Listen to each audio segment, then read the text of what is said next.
आप देख रहे हैं हिंदुस्तान चिल्ड्रंस, नई सोच सही दिशा।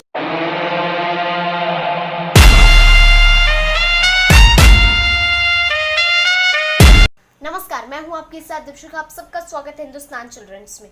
तो आज इस खास पेशकश में हम बात करने वाले हैं राजस्थान में जो जंग छिड़ी हुई है उसको लेकर ही। आपको पता होगा कि राजस्थान के सीएम और डिप्टी सीएम यानी सचिन पायलट और अशोक गहलोत के बीच ये जंग छिड़ गई है और कांग्रेस में अब टकराव शुरू हो गया है, कांग्रेस के अंदर में। इससे पहले भी मध्य प्रदेश का भी यही हाल हुआ था। मध्य प्रदेश में भी डिप्टी सीएम और सीएम में जंग छिड़ गई थी, जिसको लेकर के कमलनाथ जो कि सीएम और ज्योतिरादित्य सिंधिया ने कांग्रेस पार्टी को छोड़ दिया और उन्होंने बीजेपी को ज्वाइन किया। हालांकि सचिन पायलट ने ये साफ कर दिया है, जो बीजेपी चुस्की ले रही थी बैठ करके, कि मतलब बीजेपी एक आनंद सा भाव कर रही थी कि शायद सचिन पायलट उसके इधर बीजेपी के इधर आने वाले, लेकिन सचिन पायलट ने साफ कर दिया है कि हम बीजेपी के इधर नहीं जाएंगे। हालांकि नए दल भी वो खोलेंगे या नहीं, इसका भी अभी फिलहाल कोई पुष्टि नहीं हुई है, लेकिन उन्होंने एक बात साफ कर दिया है कि वो नहीं जाएंगे। हालांकि जब टकराव की खबर आई थी तो उसके बाद अशोक गहलोत ने कल होकर मीटिंग बुलाई थी, जिसमें आला कमान और कई और भी मंत्री विधायकों को बुलाया गया था। और ये और जब सचिन पायलट की तरफ से ये कमेंट किया गया कि वो नहीं आएंगे, इसमें जो करना है कर ले, तो फिर अशोक गहलोत ने कह दिया कि जो भी इस मीटिंग में जिसको बुलाया जा रहा है, अगर वो नहीं आते हैं तो उन्हें कांग्रेस पार्टी से निकाल दिया जाएगा। इसके बाद सूत्रों के हवाले से ये भी खबर आई थी कि सचिन पायलट ने कह दिया है कि गहलोत जी के निकालने से पहले ही मैं निकल जाऊंगा खुद कांग्रेस पार्टी को छोड़ करके। हालांकि कल होकर के सचिन पायलट के साथ साथ उनके और भी जो समर्थक हैं वो नहीं आए थे। हालांकि उसके बाद भी कांग्रेस पार्टी को कितने सारे नेताओं ने छोड़ा, ये भी आपने ज़रूर ही देखा होगा। इसके बीच भी ये जंग थी कि हमारे जो अशोक गहलोत है वो कह रहे थे कि हमारे यहाँ 100 से लेकर 109 मंत्री तक हैं, नेता हैं, और वो इस मीटिंग में ज़रूर आएंगे। हालांकि वही सचिन पायलट का दावा था कि उनके इधर 30 से भी ज़्यादा नेता हैं और वो इस मीटिंग में शामिल नहीं होंगे। हालांकि सबकी तरफ का टकराव चल रहा था। सचिन पायलट अपनी तरफ से कह रहे थे कि 30-40 के लगभग तक नहीं गए हैं। वही गहलोत सरकार की भी तरफ से ये कहा जा रहा था कि 100 तक पहुंच चुके हैं और मीटिंग की शुरुआत हालांकि मीटिंग के टाइम को धीरे धीरे करते करते बढ़ाया जा रहा था, लेकिन अब ये टकराव जारी है।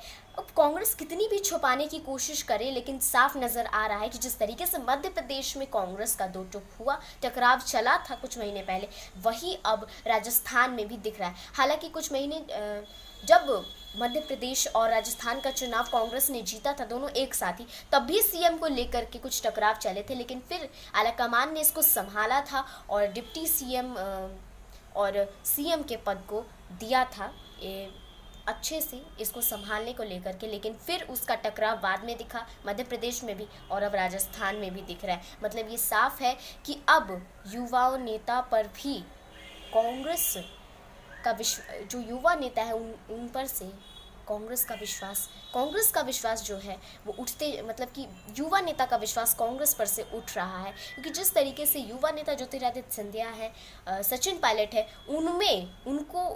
उनके साथ इस तरीके से सीएम का टकराव, ये एक बहुत बड़ी बात है अभी को लेकर के। हालांकि ज्योतिरादित्य सिंधिया ने सचिन पायलट ने खुद का फैसला खुद लिया और वो डरे नहीं और उन्होंने कांग्रेस पार्टी को छोड़ना ही सही समझा।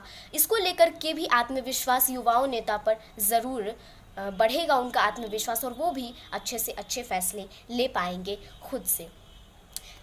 राजस्थान की तो बात हो गई, अब मैं आपको नेपाल भी लिए चलती हूँ। आपने सुना होगा कि नेपाल के जो प्रधानमंत्री हैं केपी शर्मा ओली, उन्होंने अयोध्या पर और हमारे भगवान श्री राम पर भी अब राजनीति करनी शुरू कर दी है। हालांकि पहले जो नेपाल भारत के साथ, भारत की दोस्ती, भारत को एक परिवार मानता था, वो अब चीन के गुण गाने लगा है और चीन की चमचागिरी करने लगा है। हालांकि नेपाल को ऐसा लग रहा है कि चीन उसके लिए बहुत ज़रूरी है और चीन से उसकी दोस्ती रहना बहुत ही ज़रूरी है, लेकिन नेपाल को शायद बाद में इसके बारे में अंदाज़ा हो जाएगा कि चीन से दोस्ती बहुत महंगी पड़ जाती है। चीन पे जो भी विश्वास करता है उसके साथ चीन विश्वासघात ही करता है, और वो भी जल्द ही नेपाल के साथ होगा। अब आपको बता देते हैं कि केपी शर्मा ओली ने कहा क्या।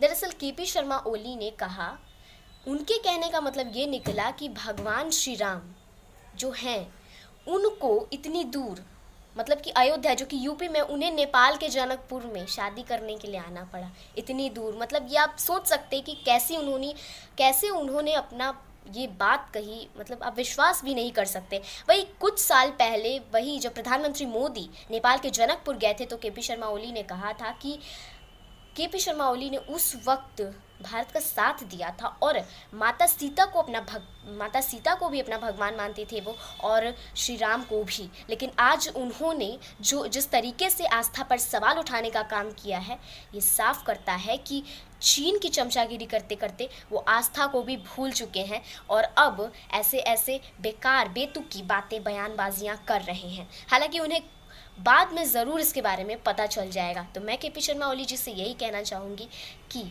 इस तरीके की बयानबाजियाँ ना करें, आपको ज़रूर बाद में इसका पछतावा हो जाएगा। तो आज के लिए इतना ही, कल फिर मिलते हैं कुछ नई खबरों के साथ। घर रहिए, सुरक्षित रहिए, नमस्कार।